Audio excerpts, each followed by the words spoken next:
Everyone, आप सभी का आपके अपने channel Kumar institute of English पे स्वागत है। आप जो है वीडियो को लाइक कर लीजिए, शेयर कर लीजिए अपने सभी दोस्तों के साथ, और साथ साथ यदि चैनल को सब्सक्राइब नहीं किए हैं तो जल्द से जल्द सब्सक्राइब कर लीजिए और बेल आइकन को प्रेस कर दीजिए, ताकि आपको कोई भी वीडियो यहां अपलोड हो या लाइव सेशन लिया जाए तो उसका नोटिफिकेशन आप तक पहुंच सके और आप उस वीडियो का जो आपके लिए यूजफुल हो उसका आप लाभ उठा सकते हैं। ठीक है, चलिए आज के सेशन पे चलते हैं। आज का सेशन जो है, जो 12th बिहार बोर्ड का इंग्लिश का चैप्टर है रेनबो पार्ट 2, और कुछ ग्रामर के पोर्शन जैसे आर्टिकल हो गया, टेंस का पोर्शन हो गया, कुछ क्वेश्चन इसमें से लिया गया है।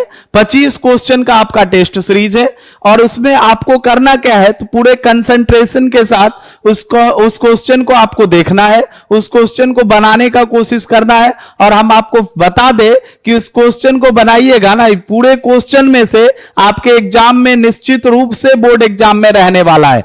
तो ये क्वेश्चन आपके एग्जाम पर्पज से 2025 के बोर्ड एग्जाम के पर्पज से जो फरवरी में होगा उसके लिए बहुत ही इंपॉर्टेंट है। चलिए आपका ज्यादा समय नहीं लेते हुए पहले क्वेश्चन की ओर बढ़ते हैं। फर्स्ट क्वेश्चन है, देखिए ये आज जो आपका है ऑब्जेक्टिव पॉइंट्स का, ऑब्जेक्टिव क्वेश्चन का, ऑब्जेक्टिव सेशन का पहला सेट है। इसी तरह से आपको अगला सेट मिलता चले जाएगा, ठीक है ना। उस सेट को आप मिस नहीं कीजिएगा, उसको आप जो है ना एक ऐसे समझिए सीक्वेंस वाइज जो है ना टोटल क्वेश्चन को आप अपने नोटबुक में नोट कीजिए, लिखिए, उसके क्वेश्चन को याद कीजिए, बनाइए, ताकि आपको वो क्वेश्चन जो बोर्ड एग्जाम में आए ना तो वो क्वेश्चन में सोचना ना पड़े, वो क्वेश्चन को आप जल्द से जल्द बनाकर जो है ना निपट जाओ, ठीक है ना। चलिए पहले क्वेश्चन पे आते हैं। पहला क्वेश्चन है, I have dash 1 rupee note. अब देखिए ये आर्टिकल चैप्टर से, कहां से लिया गया है, तो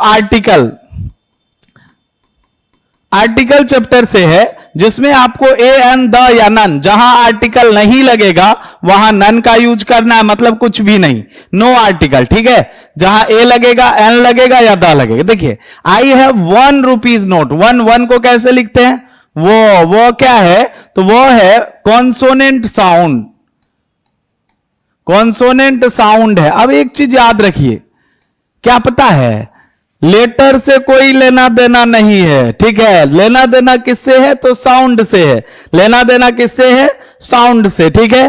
लेटर से कोई लेना देना ज्यादा है ही नहीं, ठीक है। इसलिए लेटर पर फोकस नहीं, साउंड पर फोकस करना है। कॉन्सोनेंट साउंड रहे तो ए लगेगा और वॉवेल साउंड रहे तो एन लगेगा। तो यहां पे क्या हो जाएगा, ए इसका करेक्ट आंसर होगा। ए जो है, ए नंबर इसका करेक्ट आंसर है। समझ गए बच्चों। चलिए नेक्स्ट दूसरे क्वेश्चन की ओर चलते हैं। आप लोग फटाफट आंसर भी कमेंट सेशन में कर सकते हैं, ठीक है ना। दूसरा क्वेश्चन देखिए, दूसरा question, he is dash European. अब देखिए ही इज डैश यूरोपियन, बहुत ही इजी क्वेश्चन है। अब ए लगेगा, एन लगेगा, द लगेगा या क्या लगेगा, आप फटाफट कमेंट कीजिए। फिलहाल हम आपको बताते हैं यूरोपियन, ठीक है, यो आता है, यूरोपियन, यो आता है, तो ये क्या है, कॉन्सोनेंट, कॉन्सोनेंट साउंड है। और अभी बताए हैं जस्ट पहला नंबर क्वेश्चन में कॉन्सोनेंट साउंड रहे तो ए लगता है, तो इसका भी ऑप्शन यदि ए आप बताए हैं तो ये सही है, ए इसका correct answer, he is a European, ठीक है ना, अ यूरोपियन, ठीक है। अब देखिए जबकि ई क्या है, ई वॉवेल लेटर है, वॉवेल लेटर है, लेकिन लेटर से हमको कोई लेना देना नहीं है, ठीक है ना। लेना देना किससे है, तो साउंड से है। साउंड कौन सा है, साउंड कौन सा है, हम आहूजा का न है, यहां पे कॉन्सोनेंट है। कौन सा साउंड, कॉन्सोनेंट साउंड, समझ गए। तो इसलिए याद रखिएगा, ठीक है। Next question, if she comes I dash go. फटाफट देखिए टेंस का क्वेश्चन है और बहुत इजी है। क्या है पता है, इफ सी कम्स, यदि वह आती है, आई डैश गो। अब देखिए शैल, विल, एम या वॉज गो। सबसे पहले आपको इस चारों में से ऑप्शन कमेंट करना, फटाफट कमेंट कीजिए, फिर हम आसान सा तरीका बताते हैं आपको बनाने का। अब बनाने पर आ जाइए यहां पे, if she comes I dash go, ठीक है। आई होप कि आप सभी का आंसर सही हुआ होगा, ठीक है। देखिए if she comes I dash go, यहां देखिए वॉज गो तो होता नहीं है। क्यों नहीं होता है बाबा, इसलिए क्योंकि वर्ब टू बी जो है ना, वर्ब टू बी में कौन सब होते हैं, is, am, are, was, were. क्या सब होते हैं, इज एम और वॉज वेयर। इसके साथ पता है एक चीज याद रख लीजिए, क्या चीज पता है, V1 नहीं लगेगा, क्या सब नहीं लगेगा, V1 नहीं लगेगा, V2 नहीं लगेगा, V5 नहीं लगेगा, ये तीनों तो लगेगा ही नहीं। ठीक है, बचा क्या, इसके साथ V4 आएगा, इसके साथ V3 आएगा, V3 आएगा तो ये पैसिव वॉइस होगा, V4 आएगा तो ये एक्टिव वॉइस होगा। समझ गए, ये भी आपको आगे बताएंगे, टेंशन मत लीजिए। ठीक है, अब आ जाइए, ये नहीं हुआ, अब यहां भी देखिए एम तो होगा नहीं, शैल या विल में से, तो इफ सी कम्स, यदि वह आती है, कंडीशन है ना, यदि वह आएगी। देख एक कहावत सुने होंगे ना, बुलाती है मगर जाने का नहीं, लेकिन यहां है कि यदि वह आ जाएगी, अब कंडीशन है तो यहां पर आई सेल नहीं हो के विल हो जाएगा, तो यदि वह आ जाती है तो मैं अवश्य जाऊंगा, क्या, अवश्य। ठीक है ना, क्या, अवश्य। समझ गए ना, अब सब जानता है बुलाती है मगर जाने का नहीं, लेकिन क्या कीजिएगा, ये दुनिया है, बिना ठोकर खाए ठाकुर भी तो नहीं बनते है ना। ठीक है ना, next question, I speak Hindi and Urdu but Ram dash. अब देखिए आई स्पीक सिंपल प्रेजेंट, ये भी टेंस का ही है, बहुत ही इजी है। राम स्पीक तो होगा नहीं, V1 तो लगेगा नहीं, तो हटा दीजिए, क्या नहीं लगेगा वो हटा दीजिए, क्वेश्चन में से क्या नहीं लगेगा वो हटा दीजिएगा ना, तो आपका सॉल्यूशन जो है, आपका आंसर जो है वो अप्रोप्रिएट मिलने का संभावना 90% है। कितना, 90%। ठीक है, ठीक है, देखिए कैसे, तो देखिए अब एक चीज तो समझ में आ गया, स्पीक नहीं लगेगा, कहे तो राम है तो इसमें V5 लगेगा। ठीक है, V5 लगेगा तो डज, देखिए डज आता है तो V5 किस में बदल जाता है, V1 में बदल जाता है, लेकिन यहां खुद एस लगा हुआ है तो ये भी गलत है, तो डी भी नहीं होगा। बच्चा क्या बोगा, तो डू नॉट और डज नॉट, राम के साथ डू नॉट तो लगेगा नहीं, तो बी इसका करेक्ट आंसर है। क्या हो जाएगा, बी इसका करेक्ट आंसर। समझ गए, नेक्स्ट क्वेश्चन, नेक्स्ट क्वेश्चन चलते हैं। I write a letter, change into passive voice, क्या है, क्वेश्चन है आई राइट अ लेटर, इसमें क्या है, चेंज इनटू पैसिव वॉइस, कौन से वॉइस में। अब एक बात बता है, किसी को बताइएगा नहीं तब बता देते हैं, याद रखिए पैसिव वॉइस जब भी आएगा ना, इसमें मेन वर्ब हमेशा V3 ही आएगा। क्या आएगा, मेन वर्ब में हमेशा V3। जैसे आप कहीं भी पहुन बन के जाइएगा, गेस्ट बन के जाइएगा, तो खाना कुछ भी रहे पापड़ ऊपर से आएगा ही आएगा। समझ गए ना, तो जिस तरह से आप गेस्ट बन के गए तो पापड़ का इंपॉर्टेंस आपके खाना पे होता है, उसी तरह से पैसिव वॉइस में मेन वर्ब के रूप में V3 ही आता है। समझ गए, अब यहां पे पहले खोज लीजिए, ये क्या है, छोड़िए इसको, खोजना है यहां कौन सा V3 नहीं है, तो राइट V3 नहीं है, तो बी ऑप्शन नहीं होगा।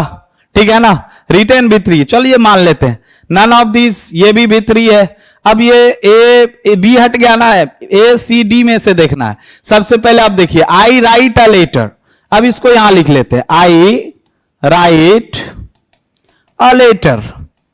अब देखिए ऑब्जेक्ट बदल जाता है सब्जेक्ट में, तो ए लेटर यहां आ जाएगा, ए लेटर आ गया। V1 या V5 यदि एक्टिव में रहे तो पैसिव में बदलता है तो क्या होता है, आप लोग को पता है, कमेंट करके बताइए क्या होता है, is am are plus V3, क्या होता है, is am are plus V3। तो यहां a letter is written, a letter is written by me, I का ऑब्जेक्ट मी होता है, तो खोज लीजिए a letter is written by me, a इसका करेक्ट आंसर है। ए क्या है बउआ, इसका करेक्ट आंसर। समझ गए, चलिए next, choose the most suitable antonyms of the given word. Delay, delay का एंटोनिम्स खोजना है। अब आप थोड़ा सा चकरा रहे होंगे, सर एंटोनिम्स क्या होता है, ठीक है ना, चलिए आपको समझा देते हैं। ठीक है, एक होता है एंटोनिम्स, एंटोनिम्स यहां पे देखिए है एंटोनिम्स, ठीक है। दूसरा होता है साइनो, SYNONYMS, साइनोनिम्स। अब देखिए एंटोनिम्स, ए ओ आया ना, ओ मतलब उल्टा, ऑपोजिट, ऑपोजिट तो बुझते हैं ना, मतलब उल्टा खोजना है। एस सौ मीन्स क्या हो गया, सामान, सामान्य, सामान्य मतलब इक्वल, मतलब पर्यावाची। ठीक है ना, तो तो इसमें पर्यायवाची नहीं, ऑपोजिट उल्टा खोजना है। डिले मीन्स क्या होता है? देरी से। देरी से का जल्दी से होगा ना। अब इसका मीनिंग देखिए, हेस्ट मीन्स जल्दी से, रिजेक्ट मीन्स रोकना, रिजेक्ट मीन्स उसे क्या कहता है, क्या करना, एक्सेप्ट का होता है रिजेक्ट, मतलब स्वीकार करना, अस्वीकार करना। हार्ड मीन्स कठोर हो गया, ऑफ मीन्स आशा हो गया। तो ये इसका करेक्ट आंसर है। ये इसका क्या है? करेक्ट आंसर है। इसका क्या है? करेक्ट आंसर है। ठीक है, ये क्या है? Correct answer. Next, choose the most suitable antonyms of accept. अरे बाबा पूछता है आपके एग्जाम में एंटोनिम्स, साइनोनिम्स, ठीक है ना। वर्ड मीनिंग, स्पेलिंग भी पूछेगा, इसलिए आप तैयार रहिए। Choose the most suitable antonyms of the given word accept. अभी तो बता दिए, एक्सेप्ट मीन्स स्वीकार करना, रिजेक्ट मीन्स अस्वीकार करना, ठीक है ना। बी इसका करेक्ट आंसर है। होप मीन्स आशा, रिजेक्ट मीन्स अस्वीकार करना, प्योर मीन्स शुद्ध, होप मीन्स आशा। यहां दो ऑप्शन सेम है, कोई दिक्कत नहीं है, बी इसका करेक्ट आंसर है, ठीक है ना। Next, choose the correct meaning of the phrase. Phrase का बैड ब्लड, बैड ब्लड का अर्थ क्या होगा? Unfriendly feeling, note say anything, कुछ भी नहीं कहा जा सकता। फुल ऑफ बेसियस और नन ऑफ दिस, मतलब अनफ्रेंडली फीलिंग। बैड ब्लड मतलब शत्रुता, अनफ्रेंडली फीलिंग होगा। ए इसका करेक्ट आंसर है, ठीक है। Next, choose the correct meaning of the phrase all above means क्या हो गया? इंपोर्टेंट ऑफ ऑल, इसमें से सभी महत्वपूर्ण, रिलेटेड टू सम्मिलित होना या वह जो है एक जैसा होना, सडनली अचानक, डिटरमाइंड। तो यहां क्या हो जाएगा? मोस्ट इंपोर्टेंट ऑफ ऑल, ठीक है। इसका भी एक correct answer. Next, fill in the blanks with suitable preposition. Suitable preposition का यूज करना है। अब ये भी आपको पता है और आता है आपको, ऐसा नहीं है नहीं आता है, ठीक है ना। आता है और बता भी सकते हैं आप, ठीक है। जैसे देखिए, ही ब्रस्ट, बी स्मॉल होगा, ठीक है।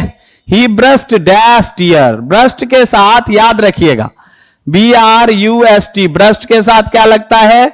इनटू प्रीपोजिशन मोस्टली आता है। मोस्टली कौन सा प्रीपोजिशन आएगा? मोस्टली, अधिकांश, मुख्यतः, मोस्टली, अधिकांश जो है इनटू आता है। तो ए इसका करेक्ट आंसर है, ठीक है। ए क्या है? करेक्ट आंसर है। Next question, fill in the blanks with suitable preposition. I agree dash you, agree verb क्या है? अब एक चीज जानते हैं, कुछ वर्ब ऐसे होते हैं जो अपने साथ कुछ खास प्रीपोजिशन को कैरी करते हैं, खास प्रीपोजिशन को ढोते हैं, ठीक है ना। जैसे मान लीजिए मेरे पास एक कार हो, तो बस से हम कम संभावना है जो कहीं जाएंगे, ठीक है। क्यों? क्योंकि कार मेरे लिए स्पेशल है। लेकिन जिसका वह कार नहीं है, तो वो तो मेरे कार पर जो है जब मन हो तब ट्रेवल नहीं कर सकता है, ठीक है ना। तो कुछ वर्ब ऐसे होते हैं, एग्री के साथ जैसे विथ आता है, क्या आता है? विथ आता है। एग्री के साथ क्या आता है? विथ आता है, ठीक है ना। तो यहां पे क्या हो जाएगा? ए इसका करेक्ट आंसर, ठीक है। याद रख लीजिएगा, जो जो वर्ब बता रहे हैं ना, वो सब याद रख लीजिएगा, वो आपको एग्जाम में हेल्प देगा। और आपको नहीं विश्वास होता है तो क्वेश्चन बैंक खरीद लीजिए, या खरीद लिए तो पलट लीजिए और पिछले साल का क्वेश्चन मिला के देख लीजिए, पूछा हुआ क्वेश्चन होगा, ठीक है। Next, the poet compares the snake to a dash bird albatross. ये स्नैक चैप्टर से लिया गया है, जिसमें DH लॉरेंस जो है स्नैक को एल्बेट्रॉस कौन सी पक्षी है? तो कौन सी पक्षी है? फटाफट बताइए कमेंट करके। समुद्री पक्षी है, सी बर्ड। क्या है? समुद्री पक्षी है, समझ गए। Next question, the snake seemed like a dash in exile. इनका आई स्मॉल होगा, ठीक है। किसके? स्नैक को जो है कभी कौन से नजरिए से देख रहे थे? क्वीन, किंग, फकीर, सेंट। कौन से नजरिए से? किंग के नजरिए से, ठीक है। बिल्कुल सही है, आप लोगों के माइंड में भी यही आंसर आया होगा। आई होप कि सभी का सही हो, ठीक है। Next question, the dust stand for the dash. सब जानते हैं, द सोल्जर पोएम से यह लिया गया है, जहां पर डस्ट जो है ना, सैनिक के डेड बॉडीज के जो वह मिट्टी होते हैं उसको दिखाया गया है। यहां पे सैनिक को ही दिखाया गया, सिंपल जान लीजिए, डी इसका करेक्ट आंसर है, ठीक है। Next, the speaker is not afraid of death. बता ही दिए, कभी जो है मृत्यु से उन्हें डर नहीं लगता था। किसमें? द सोल्जर में। रपर्ट ब्रुक में पोइट कहते हैं कि मृत्यु से उन्हें डर नहीं लगता है, ठीक है। और डेथ की बात sweetest love I don't go में भी है, ठीक है। तो यहां क्या हो जाएगा? सी इसका करेक्ट आंसर, ठीक है। सी क्या हो जाएगा इसका करेक्ट आंसर। नेक्स्ट क्वेश्चन देखते हैं हम। Walter de la Mare knew a dash who is not dead. Walter de la Mare एक जानते थे किन्हीं को जो अब नहीं रही, मर चुकी है। लेडी, गर्ल, बॉय, लॉर्ड, किसे? प्रभु को जानते थे, बॉय लड़के को, लड़की को, या लेडी को? किसे जानते थे? किसे जानते थे? फटाफट बताइए। तो लेडी को जानते थे, बिल्कुल ए इसका करेक्ट आंसर है। ठीक है, नेक्स्ट क्वेश्चन है the poet thinks that dash is not everlasting. कवि को पता था क्या चीज जो है हमेशा के लिए नहीं चलता है। Dash is not everlasting. Love, beauty, cruelty, ugliness. प्यार नहीं टिकता हमेशा के लिए। ब्यूटी सौंदर्य, क्रुएलिटी क्रूरता, अगलीनेस। ठीक है क्या? तो ब्यूटी सौंदर्य। अरे गीत भी आप सुने होंगे, गोरे रंग पे ना इतना गुमान कर, गोरा रंग 2 दिन में ढल जाएगा। ठीक है ना? Beauty vanishes, beauty passes, but rare rare it be. यानी पिथॉप में वॉल्टर डिलामेयर बताए हैं कि सौंदर्य जो है ना वह सदा के लिए नहीं रहता है। सौंदर्य ढलेगा, सौंदर्य जो है वह भी चला जाएगा, लेकिन जब सुंदरता चला गया ना, तो जिस सुंदरता पे आज हजारों लाखों लोग कुर्बान है, वही लाखों में से एक भी व्यक्ति तुम्हें देखने को नहीं आएगा। ठीक है ना? समझ गए? हाँ, बस सुंदरता से कोई मतलब नहीं है। काले हैं तो क्या हुआ, दिलवाले हैं वाला बात है। ठीक है ना? चलिए next. Doctor Zakir Hussain was a great dash politician, leader, nationalist, thinker. क्या थे? तो एक क्या थे डॉक्टर जाकिर हुसैन? तो राष्ट्रवाद थे। वह राजनेता नहीं थे। आजकल के तरह राजनेता नहीं होते हैं, राष्ट्रवाद होते हैं। पहले के लोग राष्ट्रवाद थे, अपने सभी कुछ को राष्ट्र के लिए समर्पित करते थे। ठीक है ना? नेक्स्ट।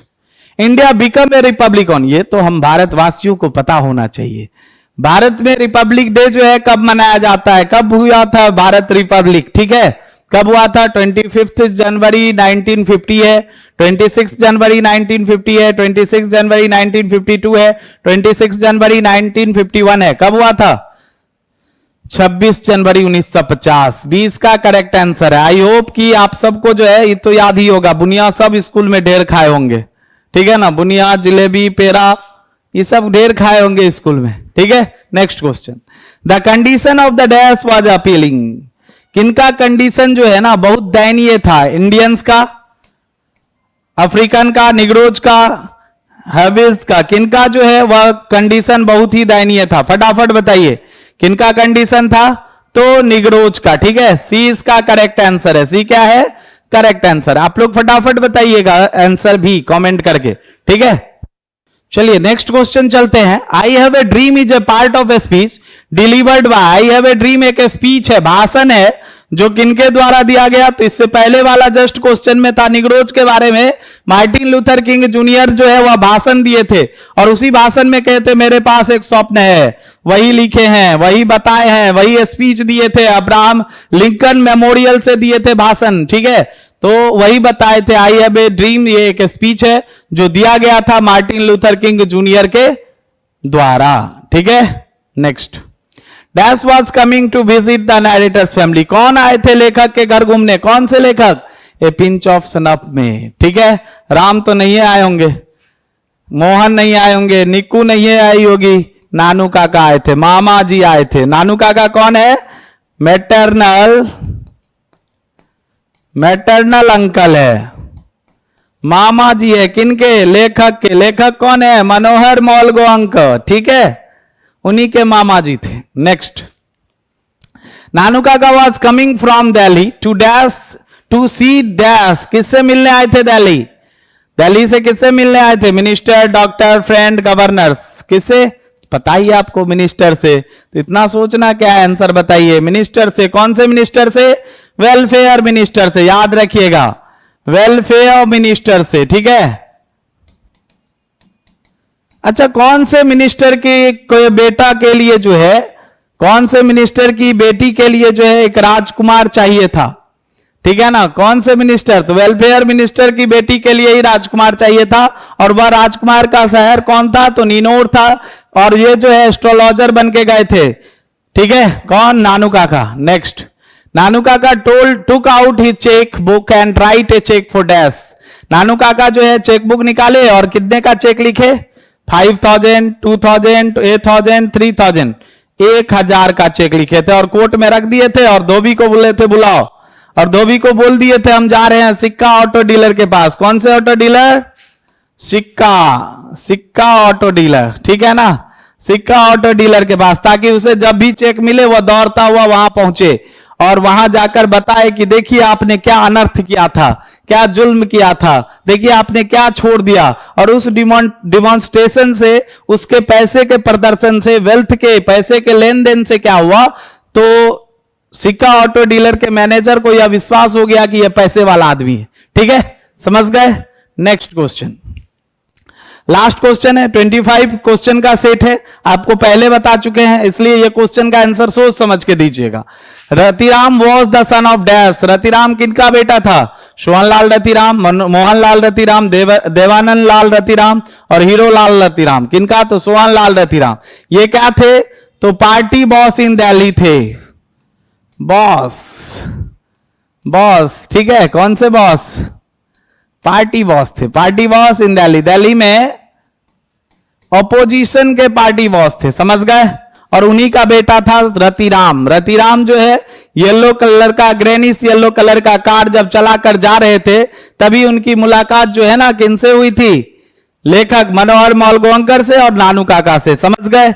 सब वह कार का ही कमाल था। ठीक है, चलिए आज का सेशन इतना ही।